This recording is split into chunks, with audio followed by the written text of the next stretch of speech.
Sometimes when you're making a character animation, you need a specific shot, and in this case, our character is falling down on a piece of cloth and it's just kind of like ripping apart. So in certain cases it might be kind of tricky to do that, but with this method I'm gonna show you, it's gonna be quite simple. So let's just get to it. For a character animation, the easiest way would be to use Mixamo, because they already have a library of characters and animations. So in this case, I just tapped in falling, and there's a lot of different animations, but I'm gonna use this one. You can just download it, select 30 frames, it's fine, and with skin and FBX, and just download it. Now we have our character in the Blender, so first thing I'm gonna do is just create a simple animation, just for the character to fall down. I'm gonna go up, press I, go to frame 90, put it down, press I. So now we have this animation of the character falling. Next thing I want to do is just add a simple plane over here, make it bigger, press Ctrl A, all transforms, and I'm gonna add some subdivision surface to kind of like make it more round. And I'm gonna apply it. And now if you look at the wireframe over here, as you can see it's pretty dense, but we need it to be even more dense. So I'm gonna press right click, subdivide a couple of times, and the amount of subdivision depends entirely on how detailed your simulation has to be. So in this case, I'm just gonna keep it on this level. Okay, now that we have it, we need to create a vertex group. So to create a vertex group, we need to go to this tab, which is called data, and find this vertex group over here and create a new one. I'm gonna call this group pin. And in here we're gonna add the outer rim of our cloth here. So I'm gonna select the outer rim here with Shift Alt and make sure that I select all the edges around it. So this one, and this one over here. And now I simply press Assign. And so to check if your vertices have been assigned to the vertex group, you can just simply press Select here and you will see that it's been assigned. Okay, so now we're back in the object mode. So we need to add a cloth simulation, and we find it in the Physics tab over here, and I'm gonna press Cloth. So if you start playing it immediately, as you can see, our cloth just starts falling down in the scene. And this is not what we want. What we want is to use our pin group that we have created here in the Shape tab on the right.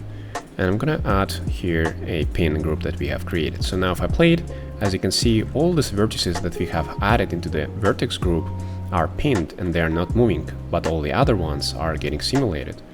And this is exactly what we want. So as you can see in this case, the character doesn't reach the trampoline or the piece of cloth, so I'm gonna raise it up a little bit here.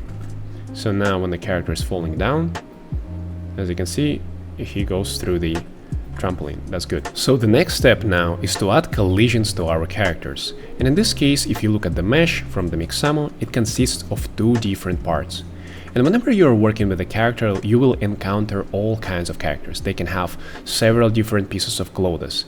And so what you have to do essentially is select each mesh that you want to be a collider. And collider essentially is an object that's going to be interacting with a cloth simulation, and add a collision to it. So for example, if it consists of two parts here, we're going to add a collision to this one in the Physics tab, collision, and collision to this one. And so now, when we are playing our animation, both of these collisions should interact with the cloth now. And as you can see, the character is touching the cloth and goes through it. So what we need to do now is to bake this interaction of those two elements into the Blendshape. And one more thing, if you see kind of like these polygons over here, we can simply right click, shade smooth, and as you can see, it smooths them out. Okay, so now to turn it into the Blendshape. So this is a good enough position for me, frame 72, and I'm gonna bake it into the Blendshape. I'm gonna go to the modifiers here and just simply here, gonna press apply as a shape key. So once we do that, we can go back to the data, and here we have a new shape key called cloth, and if I play it, as you can see, it has our interaction baked into it. So now we just need to animate that part where the character is interacting with the cloth. So the cloth interaction will start somewhere here. I'm gonna add a keyframe, and gonna go to the point where it stretches out to the maximum. So let's say somewhere here. I'm gonna just move it on the timeline, the keyframe, to make sure that it matches up with the animation.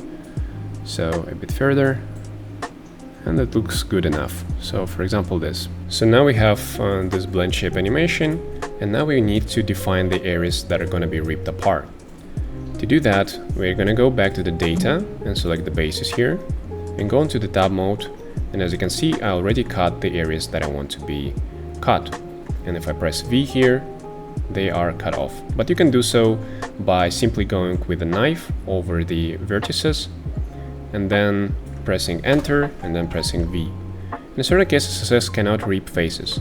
So this happens usually when there is like a topology issue kind of like this. So if I do somewhere here and press Enter and press V, it would be fine.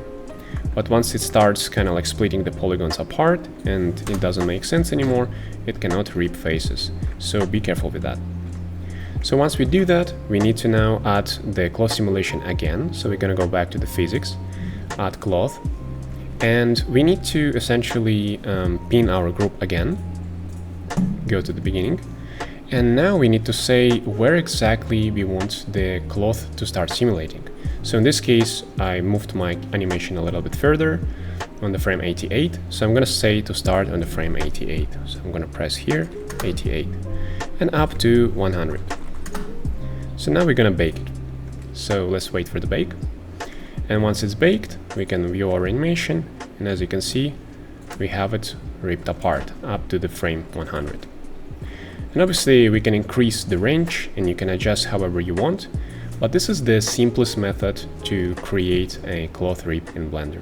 If you like the video and you want to see more tutorials like this, then subscribe to the channel and leave a comment on what you want to learn next.